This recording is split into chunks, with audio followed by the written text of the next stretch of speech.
আসসালামু আলাইকুম প্রিয় ভাই, দেখেন আমি জালগুলো অবশ্যই দেশ গ্রামে ক্ষেত খামারও বওয়া নয়, খাল্লায় আবার খালাও বওয়া। দেখেন আমি জালগুলো যাতে দিতেছি, যদি হয়ে থাকে তাইলে এই কারণে এখন এই সাইডে উঠান শেষ, এখন এই সাইডে আইতেছি, দেখি রিজিকে কি আছে। ওই সাইডে পাইনি, অত তেমন একটা বেশি পাইনি। গুড়া মাছ স্বাদের আলাদা একটা স্বাদের মাছ, বুঝছেন? তন্তাদা মাঝে তো স্বাদ বলাইন বেড়া। আর এই জালগুলো অবশ্যই একটা শখের, আমি বইয়ে না, আমি অত মাঝে মধ্যে আইছি, দেশে আসছি তো এই কারণে এখন শখ করি, অত বয়তেছি উড়াইতেছি বয়স আরেকজন। এখন এই যে আমি এই সাইডে আইসি, দেখি এই সাইডে কি আছে, মুখে দেওয়া যায় না। আছে ভালো মাছের ঢুকছে মাছগুলো, সমস্যা হলো যেগুলো এই মাছ, তো মাছগুলো আপনার এই বাজি বা ভিতরে ঢুকিয়ে দিয়েছিল, অন্য কোনো সিস্টেম নেই, মরে যাবে, খাওয়ানোর কোনো সিস্টেম নেই। তো যাই হোক, আমি টানাটানি করে দেখি লইতে পারি কিনা, কল্লা চিনি গেছে, এটা লইতে পারিনি, আমি পেতে পারিনি।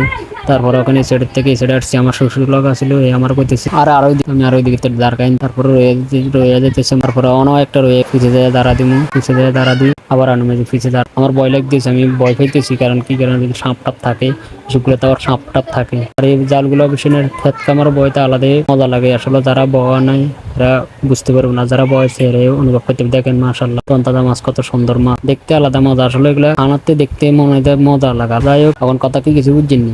এখন এই যে লমু মাছগুলো সাথে থাকুন, মাছগুলো লমু বাল্টে ডালু সাথে থাকুন অবশ্যই।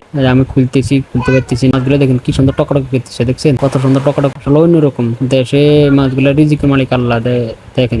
অর্থাৎ খেতে জাল বইলে যেন মাছ ঢুকবো, আর বড় মাছও ঢুকে অবশ্যই। অত পানি নতুন তো, এই যে ওই সাইডে অল্প কটা পাইছিলাম। এখন এই যে মাছগুলো ডালুম, দেখেন এই যে মাছগুলো ডালতেছি, দেখেন কিরকম কত সুন্দর মাছ লাফালাফি করবো। পরে লাস্ট আমি মাছগুলা বাল্টিতে লইছি, লওয়ার পরে মাছগুলা বাল্টিতে লওয়ার পরে বাড়িতে আনছি। আনি সবাই কি মাছ এখন খাইতে নয়, এগুলো আমার বড় লোক হয়ে গেছে, বুঝছেন দর্শক, বড় লোক হয়ে গেছে, কয় মাছ খাইতে ইত্য না, এই মাছ খাইতে নাই কুটবুকে। পরে লাস্টে তো আমার শ্বশুর জাল তো, যারা বয়স, আমি কই যাক তাহলে রান্নার দরকার নেই, জাগল।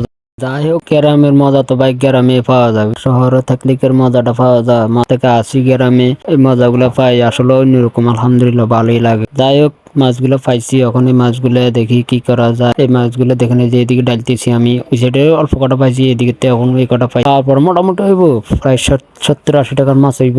গুড়া মাছগুলো আসলে অনেকে ফেভারিট, অনেকের পছন্দের মাছ, আমি জানি অনেকে এই মাছগুলো পছন্দ করে, বিশেষ করে আমি মাছগুলো আছে। যাই হোক, পাইছি প্রতিদিন মোটামুটি আমরা মাছ পাই, আলহামদুলিল্লাহ দিনে ভালো মাছ পাই। যাক, ভালো থাকবেন, আল্লাহ হাফেজ। নতুন মানুষ সবাই আমার ফেসবুক পেজটা অবশ্যই ফলো করবেন, ভালো ভালো যেন ভিডিও আনতে পারি। অবশ্যই সবাই পাশে থাকবেন, ভালো থাকবেন, সুস্থ থাকবেন, আল্লাহ হাফেজ।